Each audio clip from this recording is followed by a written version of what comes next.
Terdakwa I Gede Aryastina alias Jering tidak mengajukan banding usai divonis 1 tahun penjara oleh Majelis Hakim Pengadilan Negeri, PN, Jakarta Pusat. Jering memutuskan untuk menerima vonis atas kasus pengancaman terhadap Adam Denny melalui media elektronik. Hal itu dikatakan oleh kuasa hukum Jering, Sugeng Teguh Santoso yang memastikan pihaknya tidak mengajukan banding atas vonis majelis hakim. Jering, menerima vonis yang 1 tahun, kata Sugeng Teguh Santoso saat dihubungi awak media, Selasa, tanggal 1 Maret tahun 2022. Lebih lanjut, Sugeng akan menyiapkan rilis dalam waktu dekat untuk memberikan penjelasan Jering menerima putusan tersebut.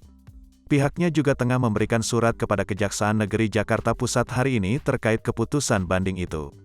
Nanti akan saya sampaikan lengkapnya dalam bentuk rilis, ucap Sugeng. Seperti diketahui, Jering divonis 1 tahun penjara dan denda Rp25 juta subsidiar 1 bulan kurungan.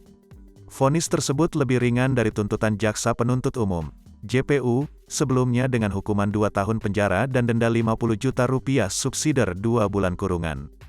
Jering divonis dengan pasal 29 Junto pasal 45B Undang-Undang Nomor 19 Tahun 2016 tentang perubahan atas UU Nomor 11 Tahun 2008 tentang informasi dan transaksi elektronik.